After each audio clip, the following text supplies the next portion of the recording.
Hello दोस्तों, कैसे हैं आप सब। मैं आशा करता हूँ आप सब अच्छे होंगे और आप सभी को हमारे इस यूट्यूब चैनल पर स्वागत है। तो आज की इस वीडियो पार्ट में हम लेके आए हैं very very most important question आपके एग्जाम से रिलेटेड, ताकि आप सब इस क्वेश्चन को पढ़ लेंगे और अगर वहाँ पर जाइएगा एग्ज़ाम हॉल में तो आप कोई भी क्वेश्चन को नहीं छोड़ पाएंगे।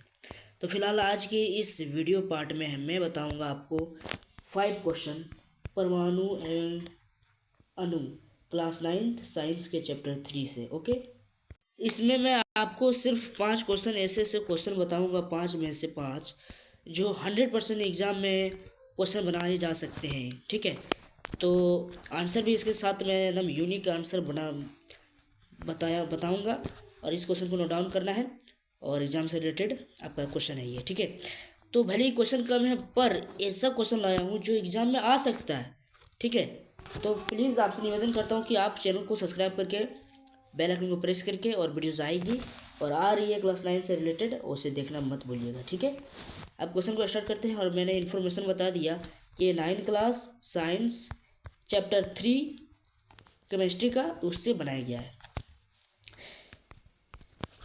अणु किसे कहते हैं, तो ध्यान दें, अणु किसे कहते हैं। आप पढ़े होंगे और आपके स्कूल में पढ़ाया होगा या फिर आपके ट्यूशन में पढ़ाया होगा कि परमाणुओं के समूह को अणु कहते हैं। बट क्या आप ऐसा सक्षम हैं कि परमाणुओं के समूह को अणु कहते हैं, लेकिन आप बहुत तरीके से आप अपने आंसर को दे सकते हैं अपने मन से। जब आप कोई चीज़ को क्लियर कर लेते हैं, कॉन्सेप्ट उसको जान जाते हैं, तो आप कई प्रकार से, कई टाइप से आप अपने जो आपको प्रस्तुत कर सकते हैं अपने स्तर से।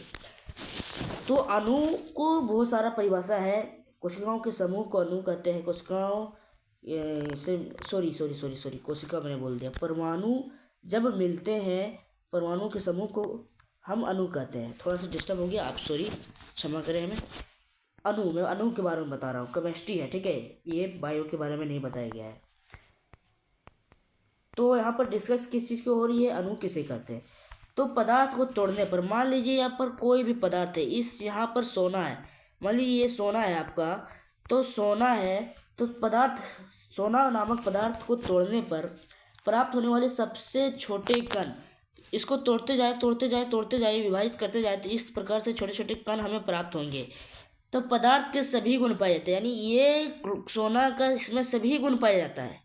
इसमें क्या हो रहा है, इस पदार्थ को, सोना नामक पदार्थ को हम तोड़ रहे हैं तो हमें छोटे छोटे कण प्राप्त हो रहे हैं, सूक्ष्म कण प्राप्त हो रहे हैं। तो इसमें सोना का ही गुण पाया जाता है, यानी सोना में कोई तो लोहा नहीं पाया जाएगा, सोना में सोना का ही कण पाया जाएगा, तो इसी में सोना ही कण पाया जाएगा।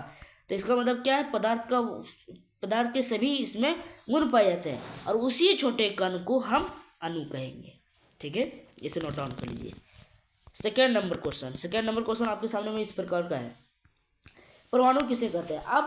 अब आपके स्कूल में पढ़ाया होगा कि किसी निर्जीव पदार्थ के सबसे सूक्ष्मतम कण को परमाणु कहते हैं, एटम कहते हैं। लेकिन आप इसे भी अपने स्तर से, अपने लेवल से बना सकते हैं। ठीक है, आंसर दे सकते हैं। देखते हैं, अणु को तोड़ने पर, मान लीजिए वही सोना को हम लेंगे, ये आपका सोना है, सोना ये है, इसको मैं साइड करता हूँ, ये सोना है आपका पीला पीला सोना। इसको आप जब तोड़ते जाइए, विभाजित करते जाइए, तो आपको मिलेगा छोटा छोटा कण। तो वही, अब ये अणु हो गया। अब अणु को तोड़ने पर, अब इसको जब आप तोड़िएगा तो बहुत छोटा कण मिलेगा, सूक्ष्मतम कण मिलेंगे, जिसमें तत्व के, यानी यही तत्व एलिमेंट के, इस एलिमेंट के, यानी सोना जो है, Au है, सभी गुण पाए जाते हैं। यानी इसको तोड़ने पर इस पदार्थ का सभी गुण इसमें पाया जाएगा। अणु में जो सभी गुण पाए जाते हैं, इसमें भी सभी गुण पाया जाएगा। तो उसी छोटे कण को हम एटम कहेंगे, यानी परमाणु कहेंगे। आप जानेंगे थर्ड नंबर क्वेश्चन। अगर आपको कहीं भी दिक्कत होगी तो आप कमेंट कर सकें, मैं दोबारा से वीडियो इसको बना दूंगा, सेपरेट वीडियो। ठीक है, थर्ड नंबर क्वेश्चन कहता है कि परमाणु की त्रिज्या को किससे मापा जाता है। आप पढ़े होंगे कि सर्कल, ये सर्कल, इसके बीच में केंद्र होता है, केंद्र से लेकर परिधि तक की दूरी को हम त्रिज्या कहेंगे। इसे आर से सूचित करते हैं, जिसे अंग्रेजी में रेडियस कहते हैं। ठीक है, और ये पूरी, यानी वृत्त को 2 बराबर भागों में बांटने वाली रेखा को डायमीटर कहते हैं, व्यास कहते हैं। ठीक है, तो याद रखिए, तो व्यास को हम लोग व्यास को हम लोग डी से सूचित करेंगे, ठीक है, और त्रिज्या को हम लोग आर से सूचित करेंगे, ठीक है, याद रखिएगा। तो यहाँ पर क्या क्या कह रहा है कि परमाणु की त्रिज्या को किससे मापा जाता है। मान लीजिए ये आपका परमाणु है, परमाणु तो ये है, अब इसको जूम कीजिएगा तो ये इतना बड़ा हो जाएगा। तो ये परमाणु के केंद्र से लेकर त्रिज्या परिधि तक के बीच की दूरी को किससे मापा जाता है, तो नैनोमीटर से मापा जाता है। ये सबसे सूक्ष्म चीज़ को मापने का मात्रक है, ठीक है। नैनोमीटर में कितना मीटर होता है, नैनोमीटर में 1 नैनोमीटर में 10⁻⁹ मीटर होता है, याद रखिएगा, very very most important question है।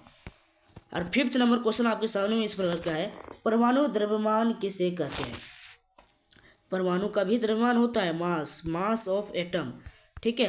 तो परमाणु द्रव्यमान किसे कहते हैं, तो परमाणु के नाभिक यानी उसके केंद्र, देखिए परमाणु के नाभिक में ये आपका परमाणु है, इसे थोड़ा सा मैं बड़ा बनाऊंगा सर्कल के टाइप का, ये आपका परमाणु है, इसको जूम किया आप, तो परमाणु के नाभिक में इस नाभिक है कि उपस्थित इसमें अब आप जाके, जैसे कि ये तो पुराने समय प्राचीन समय में वैज्ञानिक को दार्शनिक कहा जाता, तो दार्शनिक ने कहा था कि परमाणु का डेफिनेशन कहा था कि अगर किसी पदार्थ को विभाजित करते जाए तो एक ऐसी सीमा आएगी जब प्राप्त कण को पुनः विभाजित नहीं किया जा सकता है, उसी प्राप्त कण को हम परमाणु कहते हैं।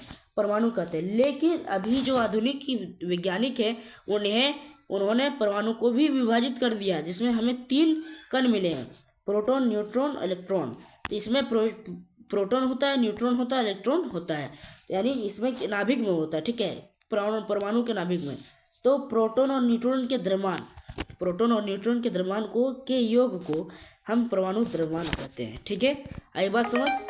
और अगर कहीं आपको दिक्कत होगी तो आप बेझिझक कमेंट कीजिएगा, मैं आपको वीडियोस बनाऊंगा दोबारा से और समझाने की पूरी कोशिश करूंगा। मिलते हैं नेक्स्ट वीडियो में, तब तक जय हिंद जय भारत। और इस वीडियो को प्लीज़ सपोर्ट करें और जितना भी वीडियो मैंने अपलोड कर रखा है उसे भी देखिएगा। धन्यवाद।